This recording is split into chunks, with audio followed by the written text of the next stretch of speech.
Assalamualaikum warahmatullahi wabarakatuh. Perkenalkan, nama saya Tuti Nurmawada dari Prodi D3 Kebidanan, kelas 1C, NIM 22011479. Di sini saya akan menyampaikan sebuah rangkuman dari penjelasan dari dosen, yaitu tentang demokrasi dan good government. Materi pertama yaitu pendidikan demokrasi. Nah, pendidikan demokrasi ini secara subkontasi yaitu menyangkut sosialisasi, diseminasi, dan akulturasi. Akulturasi ini konsep sistem nilai budaya dalam praktik demokrasi melalui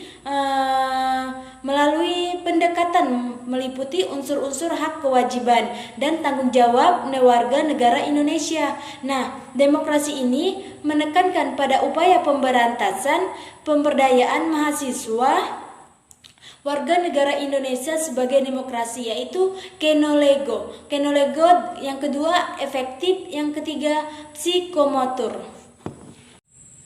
Good government adalah suatu manajemen dalam pembangunan yang solid dan bertanggung jawab yang sejalan dengan dan bertanggung jawab dan yang berjalan dengan prinsip demokrasi dan pasal yang efisien untuk menghindari salah satu alokasi dana dan investasi dan pencegahan korupsi baik secara politik. Menurut Undang-Undang Nomor 30 Tahun 2014 tentang demokrasi, yaitu pemerintah bertujuan untuk meningkatkan pemerintah yang baik dalam upaya mencegah praktik kolusi, korupsi, nepotisme dengan menciptakan pemerintah transparan, efisien, dan birokrasi yang baik.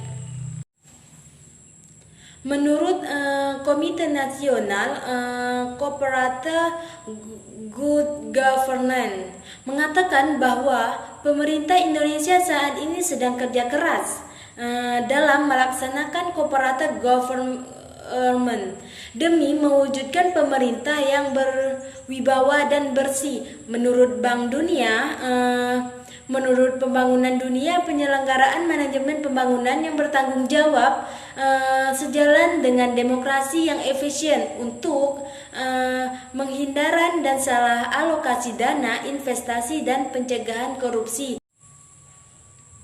Good governance diartikan sebagai wujud dari tata kelola pemerintah yang baik adalah dengan ditandai dengan adanya pemerintah yang demokratis. Pemerintah yang demokratis ini merupakan pemerintah yang bersifat terbuka terhadap kritik dan kontrol sepenuhnya ada pada rakyat. Menurut Sofyan Effendi ini terdapat 3 pilar pokok yang mengandung kemampuan suatu bangsa dalam melaksanakan good government, yaitu pemerintah, masyarakat, dan pasar atau dunia usaha. Penyelenggaraan pemerintah yang baik dan bertanggung jawab yaitu baru tercapai bila dalam penerapan otoritas politik, ekonomi, dan administrasi memiliki jaringan dan interaksi yang setara dan bersinergi. Nah, interaksi yang kemitraan itu seperti itu biasanya dapat berkembang subur bila ada kepercayaan, transparansi, partisipasi, serta tata aturan yang jelas dan pasti. Good governance yang sehat juga akan berkembang sehat di bawah kepemimpinan yang berwibawa dan memiliki visi yang jelas. Good government itu pemerintah, sedangkan good governance yaitu tata kelola pemerintah.